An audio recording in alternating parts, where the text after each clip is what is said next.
Let me tell you why you're here. You're here because you know something. What you know you can't explain, but you feel it. You felt it your entire life, that there's something wrong with the world. You don't know what it is, but it's there, like a splinter in your mind, driving you mad. The Matrix is everywhere. It is all around us. Even now, in this very room. You can see it when you look out your window or when you turn on your television. You can feel it when you go to work, when you go to church, when you pay your taxes. It is the world that has been pulled over your eyes to blind you from the truth. What truth? That you are a slave, Neo. Like everyone else, you were born into bondage, born into a prison that you cannot smell or taste or touch. A prison for your mind.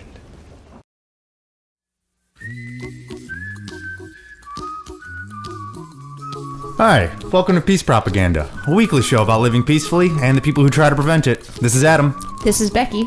This is Vince. We got a great show for you today. Really excited. We actually have a special guest host, as you just heard. My good friend, mine and Becky's good friend, Vince Martin. Yeah.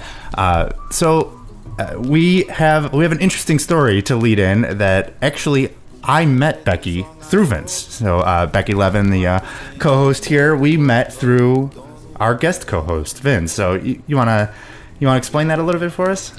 Yeah, totally. Well, thanks for having me on your show. I'm very excited to be here. But, at a certain law firm downtown Chicago, which shall not go named, I was working with Adam. And, Adam's a really friendly guy. And he happened to mention something about politics one day.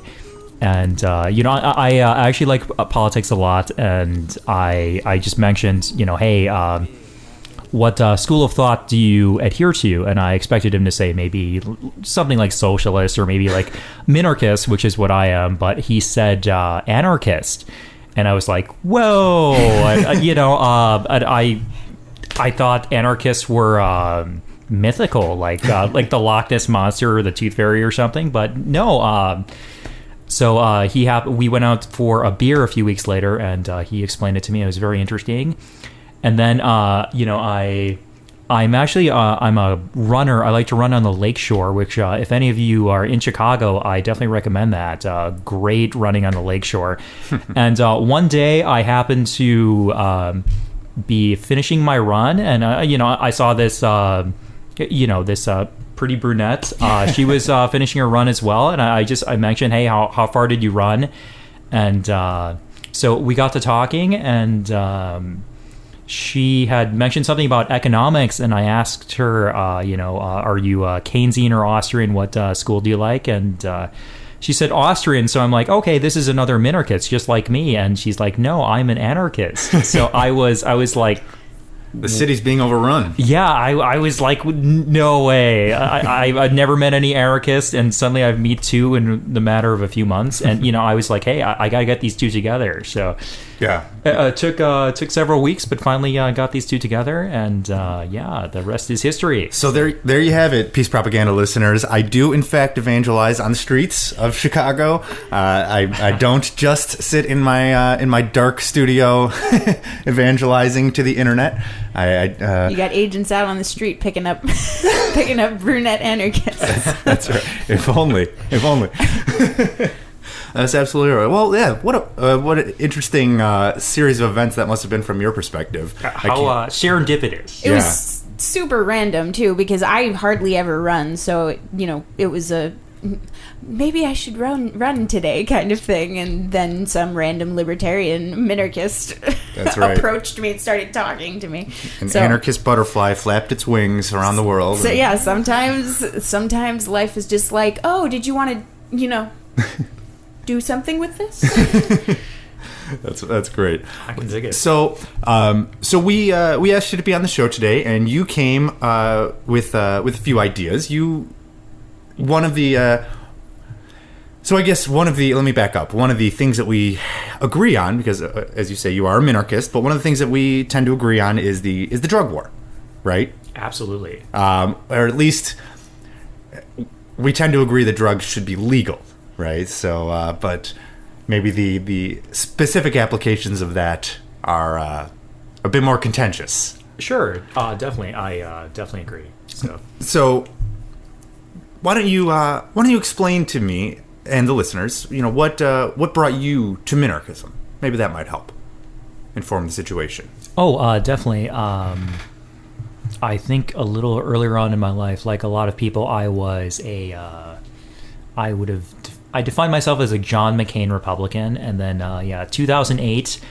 I think you guys would probably have you certainly would have a different perspective as anarchists, but the Matrix clip, for me, Neo was Ron Paul, and Neo was Ron Paul? Yes, definitely. Who's Morpheus?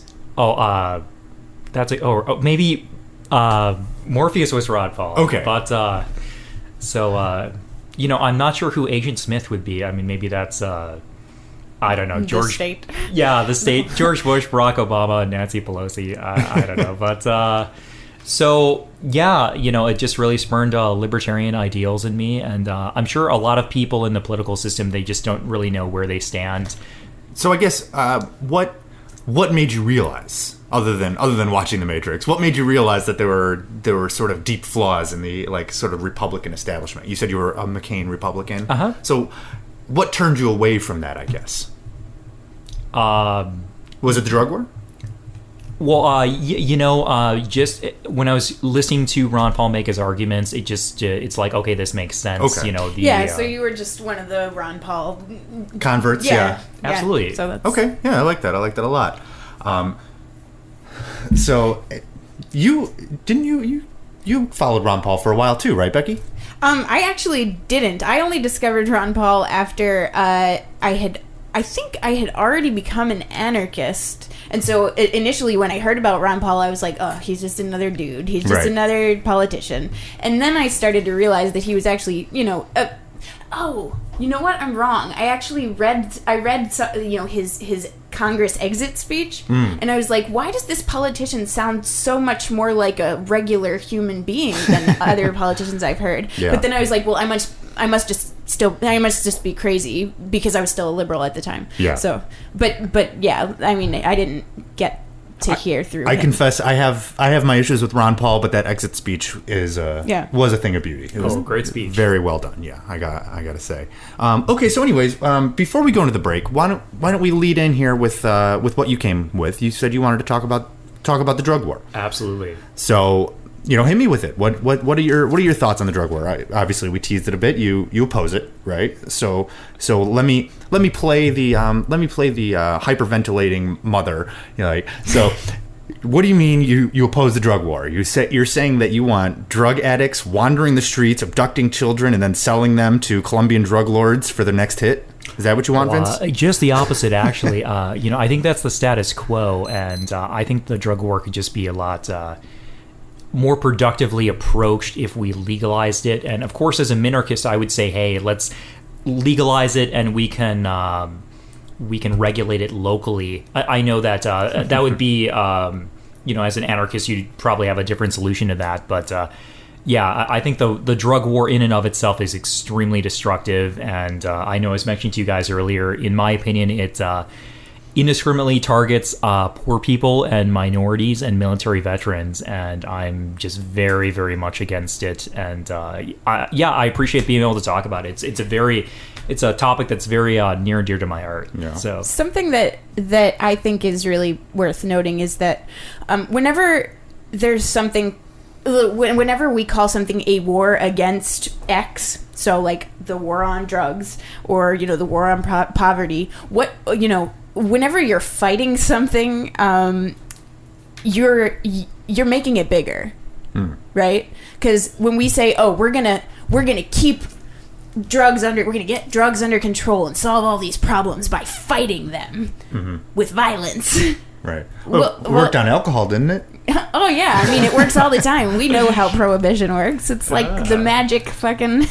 The magic pill. Yeah. So no, I mean, yeah. The reality is that when the drug war causes the drug problems a lot of times. Not always. There are always people who would end up on drugs in a free society for various reasons. But don't. So let's build on that. I'm going to be the hyperventilating mother again. If there are people hooked on drugs and then committing crimes, shouldn't the state do something about that? Shouldn't they be stopping people from doing drugs and then committing these crimes? Well, I guess my stance has always been, why is it anyone's business what I put into my body? If I go and hurt somebody for whatever reason, whether I'm on drugs or not, that's a crime, right? And justice should be served. But the crime that I committed is not that I did drugs and therefore hurt somebody. The crime that I committed was that I hurt somebody. Okay. And the fact that the drugs played into that is irrelevant, frankly. Okay. It's pushing the responsibility of my actions off onto drugs. Okay. So, hyperventilating father. I don't want to gender bias here. Sure. Hyperventilating father. Aren't you ignoring the fact that people who do drugs are more likely to commit crimes? So, in other words, that there is a greater proclivity for danger. And so the analogy would be, it's illegal to shoot someone already. So we should only ever intervene if somebody actually shoots someone. If somebody's just shooting into a crowd, no reason to stop them because they might not hit anyone, right? Yeah. Well, so with drugs, to me, I think the crimes that happen around drugs are because the drugs are illegal, right? So like the people who are committing crimes on drugs are committing crimes because they need to get more of the drug, or and they're addicted and they're going to do whatever they need to do to get the drug. But if whatever it is that they need to do is illegal, right? Yeah. Then it makes it all the more difficult to get what they want in the first place, and it just makes them more likely to be willing to just say, fuck the system, I'm going to get what I want. Yeah, I'd say that's pretty accurate. Well, I want to hear what you suggest as a minarchist. So I think the audience is fairly well versed in the anarchist solution, but I want to hear the minarchist solution to this problem. We got the music coming up, but after the break, I want to hear how a small government, big L libertarian solves this problem. So we'll be right back. Awesome.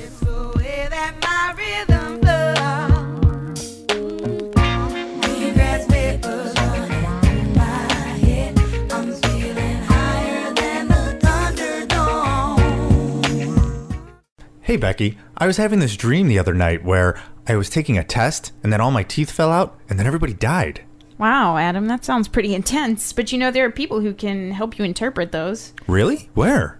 Well, during the last weekend in April, students from the School of Metaphysics, aided by professional dream coaches from dreamschool.org, will be fielding calls from around the world, answering questions about dreams and interpreting them for 54 hours straight. Wow, how can I get in contact with them?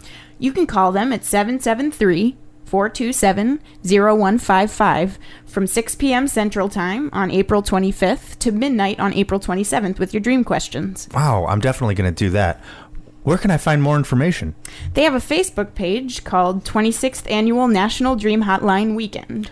26th Annual National Dream Hotline Weekend? I'm definitely going to go to that Facebook page. Good, it sounds like you have some real stuff to work out.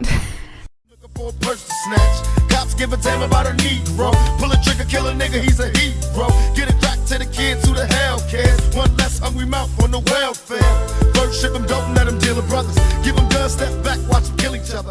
It's time to fight back.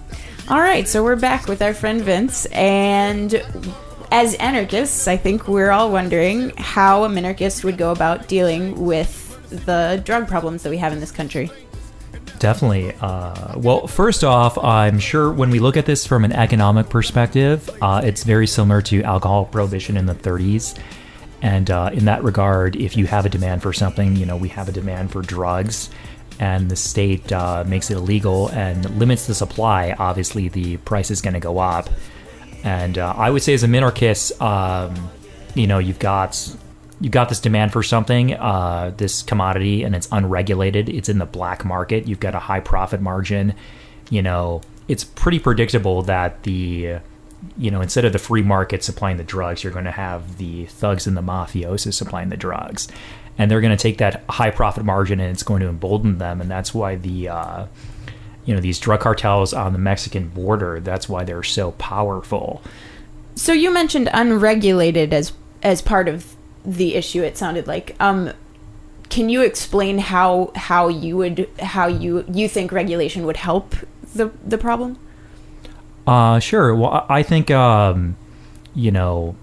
if you had hopefully minimal regulation, but What kind of regulation are you envisioning? well, just for example, let's say that drugs were illegal here in Chicago. You could have at least the local regulation where people could say, if you're going to do drugs, you have to do them in your home, or you have to do them, at a designated place. I know that would be a point of Contention. Yeah, well, so I guess my question would be, don't you think that those sort of rules could be enforced by private property owners? Yes, absolutely. But it's a good middle ground as opposed to I know when I talk to some people and who are against the drug war, and I say, hey, we could have the minimal regulation that makes them feel a lot more comfortable about it. I guess I don't personally ever view state violence as a good middle ground.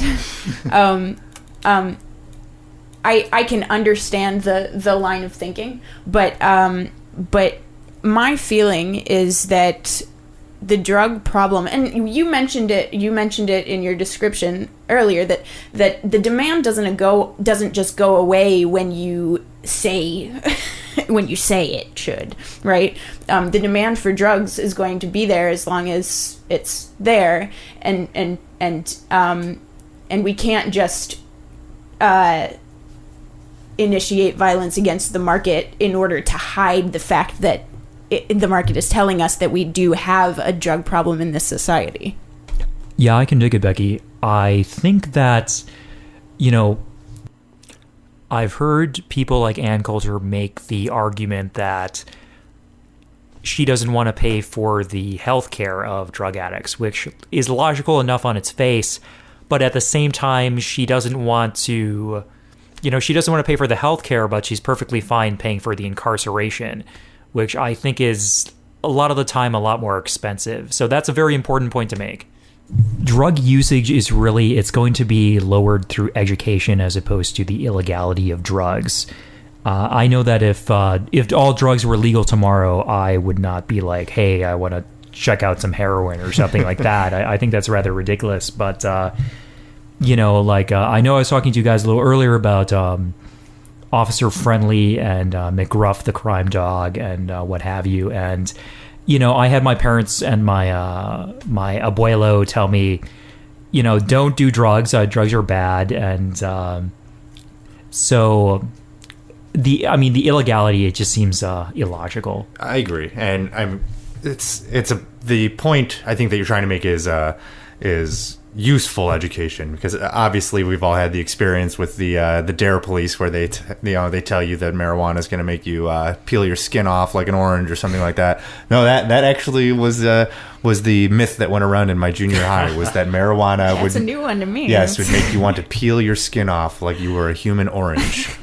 Yes. Imagine that. It's interesting. But I take your point. It's definitely the solution is education, not violence, which I think Becky would agree with as well. Yeah, and proper education, right? It's not about educating fear-mongering. It's about educating about facts and information and being honest with children about what drugs are and how they affect people, instead of trying to scare them out of doing them, mm-hmm. right?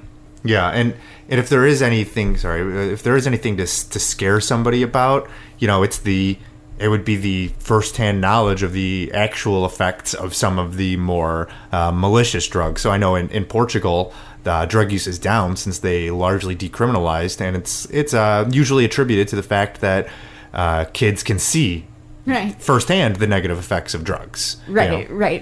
Prevent, educating or trying to scare people with violence is just going to make people want, it's just going to make people curious, Right. I think. I can totally agree with that. And, for those who are familiar with Alcoholics Anonymous, you cannot go to an Alcoholics Anonymous meeting unless you're an actual alcoholic. But they do have open AA meetings, which I've been to several. And,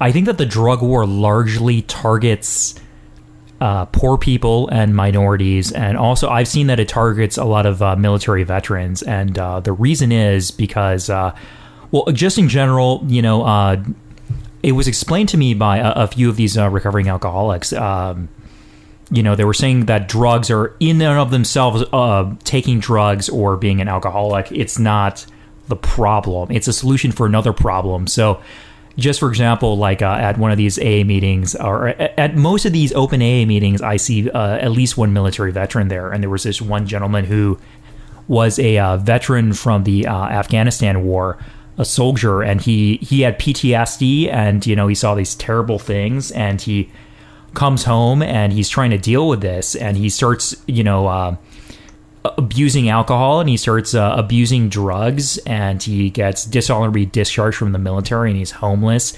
And until he actually deals with this PTSD, he's gonna keep going to these He's gonna self-medicate. Yeah. Exactly. And it's really, really tragic. But No, I think you're absolutely right. There's a lot of self-medication going on there. And, of course, it's no surprise to me that a military veteran would need to self-medicate the profound issues derived from state violence. These tragic wars. Yeah. Just, it's really, really tragic. And obviously not only military veterans, but, I just think it's really terrible. And, the Drug Enforcement Agency, I've largely seen that as... it just seems like they're the morality police. They're going to protect us from ourselves with automatic weapons. Yeah. And, it's just, it's ridiculous. They're going to charge this all to the taxpayer. So it's like a S&M thing. If you're going to, you can arrange a private S&M thing with another individual. You don't need the government to be forcing these people to go around protecting you from your sexual endeavors with semi-automatic weapons, right? Yeah, right. Yeah. That's interesting. Well, what a great spot to go into the next break with. S&M, you hit it here first. The drug war is exactly like S&M. So we got the music coming up. We'll be right back with more from Vince after this. Oh, cool. I smell sex and candy here. Who's that lounging in my chair? I want to take this opportunity to tell you about Sean's Outpost, a homeless outreach program which has provided over 20,000 meals to the homeless in Northwest Florida. They're also funded entirely through Bitcoin donations. They are proving that we can address the problems in our community without the state, without its predatory welfare programs, and without its Ponzi money. Recently, Sean's Outpost launched its newest, boldest initiative, Satoshi Forest, a 9-acre homeless sanctuary where they are teaching permaculture, aquaponics, and self-sufficiency to the homeless residents. No one sticks a gun in anyone's face and makes them donate to Sean's Outpost, and yet, every day, people do. Please consider donating to this inspiring cause. Visit seansoutpost.com. That's SEANS outpost.com.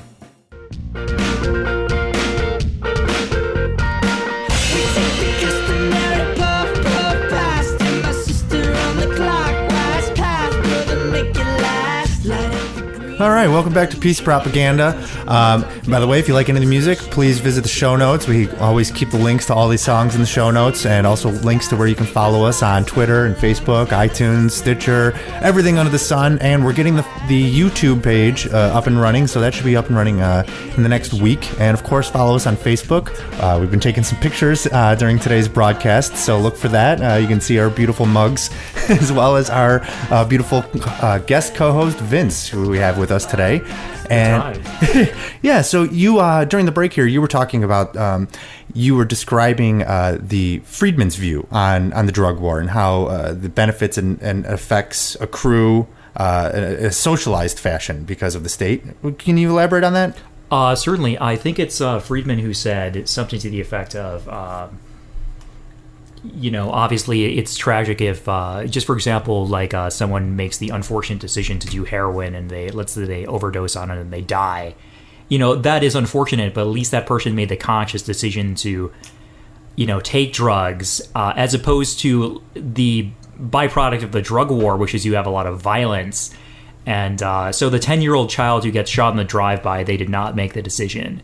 So, yeah, exactly. I think the idea that somebody would want to displace that responsibility onto the public at large. I mean, that's socializing the costs, right? Yeah, and it happens whenever we do this thing where we get ourselves involved in other people's business instead of minding our own business and living our own life. I have to say, as a minarchist, I really think that we should not be policing other people's morality, and that should not be a job of the state at all. When you police morality, you're just pushing it underground to the black market, and bad things happen. Yeah, and I mean, actually, it's interesting. We were talking about this earlier, that when parents try to sort of instill their moral system into children, what usually happens is that the children turn 180 degrees and run the other way with their morals. Because when you try to cram morals down people's throats, what they do is they say, you know what, like, those are your morals. I need to find my own. And so, when you're trying to force your morals down someone else's throat, the reality is that what you're saying is, these are the morals I want to live by. So live by them. Mm-hmm. But don't make anybody else do it. And if there's such good ideas, then you don't need to force people to do it. You can just, through your living example, show them how much better your morals are, and everybody will be convinced, and they'll just live their lives the way you do. Yeah, exactly. I'm a big fan of the School Sucks podcast and with Brett Veneer, and that's like his mantra. It's you don't really even need to convince people on a philosophical level that you're right. All you need to do is live well, be a fine, upstanding person, be happy, and everyone around you is just going to look at you and be like, I want what he has. How are you doing that? Yeah, I want what he has. Mm-hmm. I think everybody knows the people who don't ever think about their life, and they're just corporate drones, like we were. We thought about our lives, but we were corporate drones for a while, which is why we got the hell out of there. I wasn't a particularly happy place. A lot of very unhappy people working in this situation, and I think that spawns from not thinking about the way that you're living your life. Mm-hmm. That actually is a very good point. I was mentioning to you guys earlier, when I was in graduate school a few years back, one of the professors he was telling us a story about some kind of psychological experiment where there were 5 monkeys, and they had something for the monkeys, like bananas or something, and so one of the monkeys went up and tried to get the bananas, and when they did that, they poured water on all 5 of the monkeys. So obviously they were unhappy about this, and so they took one of the monkeys out, and they put in a new monkey who hadn't had any water poured on him. So he tried to go for the bananas, and the other 4 monkeys stopped him. And, then they would replace the monkeys one by one, and eventually there were all new monkeys who had not had any water poured on them. And they would still try to stop the person from... Stop the other monkey. Stop the other monkey, from going and getting the bananas. And it's sort of like people have this... dogmatic trust in the system. They're not willing to think through it. And it's horizontal policing is what you're talking about too. Yeah, I mean, it's like slave on slave action. Yeah, right? slave on slave violence. Yeah. Yeah, but yeah, people, we have this amazing capability to do this generational learning where we build on what humans before us have learned, and that's really useful in a lot of cases, but we need to make sure that we're not letting it run us, and we're using it to the best of our ability. Right. So we're thinking about what we're actually learning. Exactly. And it's not a historical accident that when you start legislating morality you end up with these horrifying conditions. It's not a bug, it's a feature. When you have a process of legislating morality or legislating anything, it's going to come down to the lowest common denominator. So you're only going to get action on what most people can agree on or what can be bought out. So you only get action on we shouldn't kill, we shouldn't rape. Okay, all right, and then it's who can buy the government and convince the government to point guns at people that they don't like. So I mean, everybody's familiar with the process of hemp criminalization, where it's the paper industry, right? They wanted to get rid of the competition, and so the drug war sort of spawned from that. Yeah, you said something interesting there where I did. Yeah, so I actually came across a saying the other day that really resonated with me, and it was hell is a state of mind. And I think what it looks like is legislating morality. Yeah. Hell is when we think that the world around us isn't the way it should be, and we need to force it to be that way. That is hell. And we can have heaven instead if we decide that's what we want. I like that. As a minarchist, I have to say that I don't think the state should be policing morality at all. When you police morality, bad things happen. Yeah, I would completely agree with that. Well, I think I'm curious at least. So we haven't really gotten exactly into. We only have a few minutes here, but if you could, what role do you see the state playing specifically? So you were saying that a regulation in your mind would be drug users could only use drugs in a certain part of the city or in their own home. So that's what you're talking about. So I guess let me present you a hypothetical. What if somebody is driving with drugs in their car in this minimal regulation situation? Do they get arrested if they're found on public property with these drugs? Absolutely not. Drug usage should not be policed by the state. You can have minimal regulation, but that's just policing morality. I mean, I don't think that transportation of drugs or possession of drugs, anything like that, people need to police their own morality. You cannot have the state policing it for them. And I don't know, it just sounds... I certainly agree with that. Totally counterintuitive. And I have to say that...